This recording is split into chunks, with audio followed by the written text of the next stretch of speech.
औज़ु बिल्लाहि मिनश्शैतानिर्रजीम बिस्मिल्लाहिर्रहमानिर्रहीम।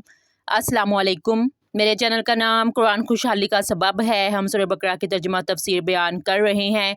आज 20 पारा नंबर दूसरा है, आयत नंबर 243 है। जैसा कि अल्लाह पाक इसमें बयान फरमाता है, क्या नहीं देखा तूने इन लोगों की तरफ जो निकले अपने घरों से, वो हज़ारों थे मौत के डर से। पास अल्लाह ताला नाराज़ होकर इनसे फरमाया कि मर जाओ, फिर ज़िंदा किया इन्हें। बेशक अल्लाह ताला लाजू फ़ज़लिन बड़ा फ़ज़ल फरमाने वाला है लोगों पर, लेकिन अक्सर लोग शुक्र अदा नहीं करते। इसका वाक़या ये है कि बनी इसराइल एक जमात जो हज़रत हज़कील अलैहिस्सलाम के शहर में रहती थी, शहर में ताउन की वबा फैल जाने से इन लोगों पर मौत का खौफ सवार हो गया और ये लोग मौत के डर से सब के सब शहर छोड़कर जंगल में भाग गए और वहीं रहने लगे। तो अल्लाह ताला को इन लोगों की ये हरकत बहुत नापसंद हुई।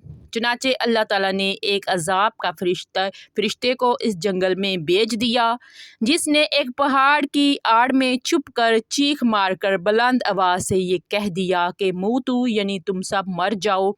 इस मुहीब और भयानक चीख को सुनकर बगैर किसी बीमारी के बिल्कुल अचानक ये सब के सब मर गए, जिनकी तादाद 70,000 थी।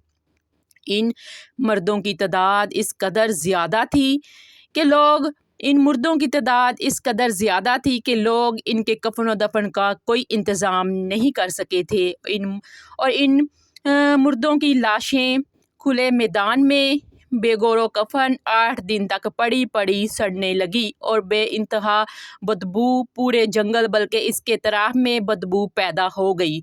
कुछ लोगों ने इनकी लाशों पर रहम खाकर चारों तरफ से दीवार खड़ी कर दी, उठा दी, ताकि ये लाशें दरिंदों से महफूज रहें। कुछ दिनों के बाद हज़रत हज़कील अलैहिस्सलाम का इस जंगल में इन लाशों के पास गुज़र हुआ तो अपनी कौम के 70,000 इंसानों की इस मौत और बेगौरो कफन लाशों की फरवानी देखकर रंजो गम से इनका दिल फिर गया, आप दीदा हो गए और बारी ताला के दरबार में दुख भरी दिल से गिड़गिड़ा कर दुआ मांगने लगे कि या अल्लाह, ये मेरी कौम के अफराद थे जो अपनी नादानी से ये गलती कर बैठे कि मौत के डर से शहर छोड़कर जंगल में आ गए। ये सब मेरे शहर के बशिंदे हैं, इन लोगों से मुझे मोहब्बत थी, ये लोग मेरे दुख सुख में शरीक थे। अफसोस कि मेरी कौम हलाक हो गई और मैं बिल्कुल अकेला रह गया। ऐ मेरे रब, ये वो कौम थी जो तेरी हमद करती थी और तेरी तौहीद का ऐलान करती थी और तेरी किबरियाई का खुतबा पढ़ती थी। आप बड़े सोजो दिल के साथ दुआ में मशगूल थे कि अचानक आप पर ये वही उतर पड़ी कि ए हज़कील अलैहिस्सलाम, आप इन बिखरी हुई हड्डियों से फरमा दीजिए कि ए हड्डियों, बेशक अल्लाह ताला तुमको हुक्म फरमाता है कि तुम इकट्ठा हो जाओ। ये सुनकर बिखरी हुई हड्डियों में हरकत पैदा हुई और हर आदमी की हड्डियां जमा होकर हड्डियों के ढांचे बन गए।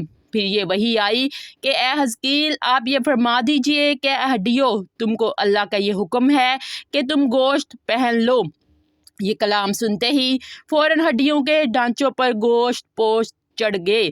फिर तीसरी बार ये वही नाजिल हुई कि ए हज़कील अलैहिस्सलाम, आप ये फरमा दीजिए कि ए मर्दो, खुदा के हुक्म से तुम उठ खड़े हो जाओ।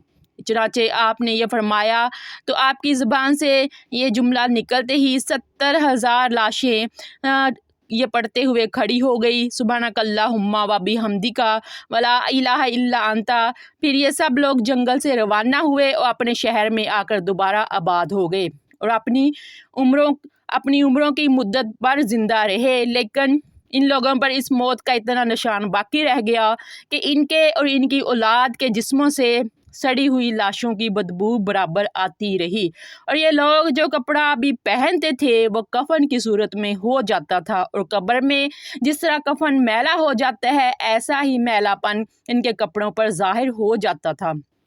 चुनाचे ये असरात आज तक इन यहूदियों में पाए जाते हैं जो इन लोगों की नस्ल से बाकी रह गए हैं, जैसा कि बनी इसराइल में ये निशानात बाकी हैं।